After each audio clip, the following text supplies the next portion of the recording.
Hai,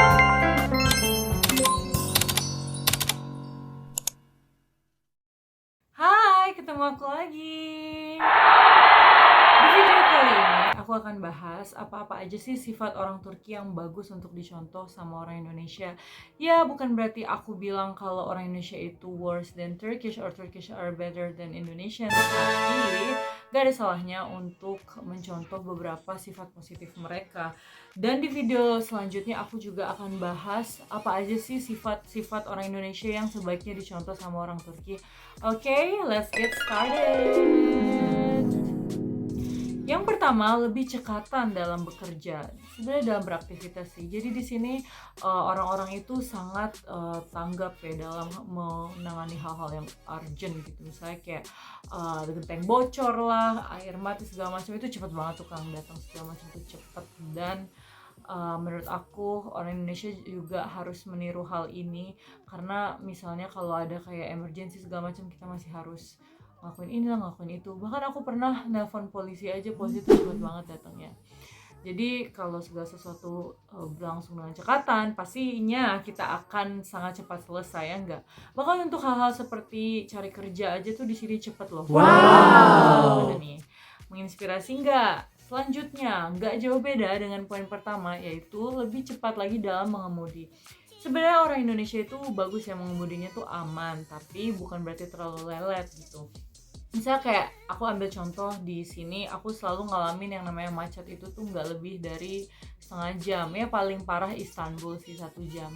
Kalau di Jakarta kita tuh macet bisa 2-3 jam, bahkan aku pernah kena macet tuh 5 jam loh guys, karena hujan. Apalagi di bilangan Sudirman lah, tendean, oh my god. Nah, kalau kita mengendara lebih cepat tapi nggak terlalu cepat gitu, masih dalam standar aman, kan juga baik gitu untuk pengguna jalan yang lainnya, ya enggak? Oke. Selanjutnya, poin ketiga, hal yang bisa kita tiru dari orang Turki adalah lebih rajin jalan kaki. Orang kita dikit-dikit naik Gojek, terus dikit-dikit pesen GrabCar. Bagus sih bagi rejeki sama tukang Gojek atau GrabCar-nya. Tapi nggak ada salahnya kan untuk beberapa hari gitu kita menggerakkan tubuh kita. Di sini temanku yang orang Amerika aja tuh kaget gitu pas datang ke Turki, kata ih orang Turki langsing-langsing ya kalau dibandingkan sama orang USA. Ya iyalah ya. Karena di sini orangnya sekarang tuh jarang yang bisa punya mobil, jadi mereka naik angkutan umum, dan mayoritas untuk dari mencapai rumah ke angkutan umum itu mereka harus jalan kaki kayak 1 kilometer. Sedangkan aku sampai sekarang kadang-kadang aku masih naik taksi walaupun hanya 1-2 kilometer sih. By the way, kalau ngomongin yang namanya pavement alias trotoar ya, di sini juga pavementnya mirip-mirip kita ya, banyak tukang jualannya. Tapi mereka tetap jalan kaki. Ayo, mulai jalan kaki guys. Sedikit menggunakan plastik. Orang Turki sekarang kemana-mana ya sama kayak kita sih, udah mulai ikhtiar sedikit mengurangi plastik. Orang Turki lebih cinta bumi ya, dan aku ngelihat mereka nggak terlalu buang sampah sembarangan.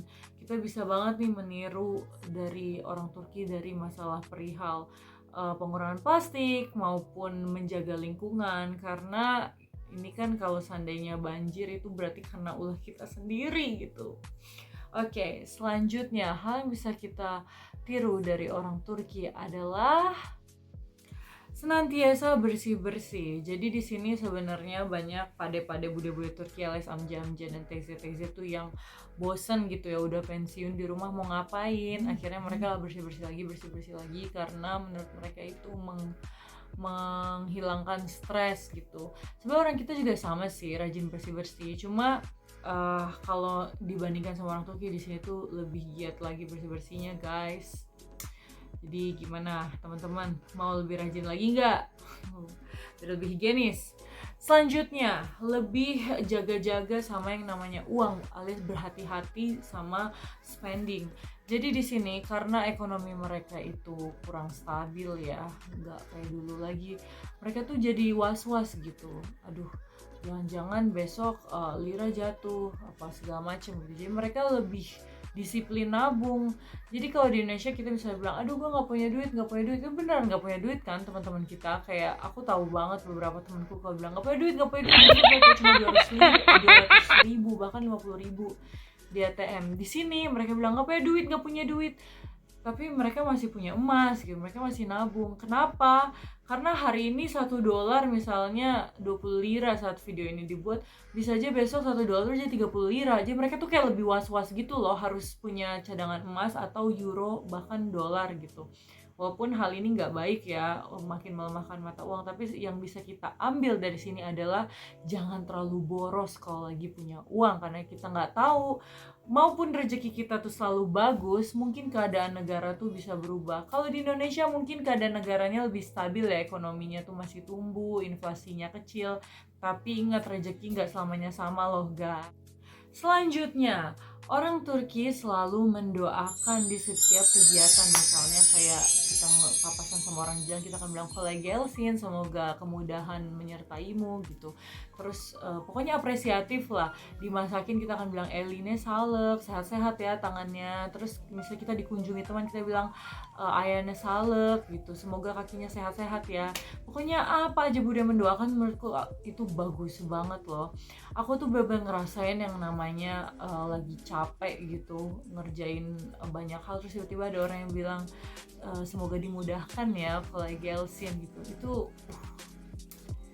pokoknya hal kecil tapi sini itu lebih anti mubazir ya daripada kita. Jadi mereka akan makan sampai piringnya tuh benar-benar bersih, karena mereka tuh percaya gitu di setiap suapan itu ada berkahnya, ada bereketnya.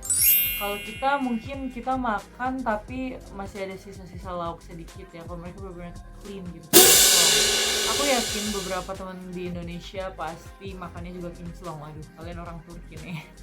Karena kita suka minggirin saladnya. Oh iya, selanjutnya yang bisa banget kita tiru adalah lebih sering mengonsumsi buah dan sayur.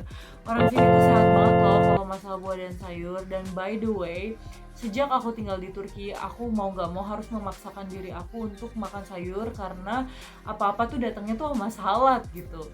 Jadi kita mau nggak mau karena saladnya udah depan mata, udahlah habisin aja, walaupun kadang nggak habis, tapi seenggaknya makan gitu loh. Dan berita baiknya, sejak aku pindah ke Turki, aku jarang banget ngalamin yang namanya radang-radang. Karena di sini aku makan pedasnya tuh cuma dari bon cabe aja yang aku beli dari Indo kadang-kadang. Dan makanan di sini tuh juga minyaknya tuh nggak jelantah gitu loh guys, oily tapi nggak jelantah. Jadi kalau untuk urusan makanan mereka memang lebih berat, tapi sedikit lebih sehat lah dari kita. Ya di sini nggak ada seblak segala macam. By the way, aku akan bahas di satu video tentang makanan-makanan Turki yang aneh banget. Ada yang terbuat dari alat vital sapi. Oh my god. Okay. Stay tuned ya. Alright, jadi itulah hal-hal yang bisa kita tiru dari orang Turki. Tapi jangan lupa, ada juga hal-hal yang pastinya orang Turki mesti belajar dari orang Indonesia. Penasaran gak? Ayo check it out di next video. Yeay!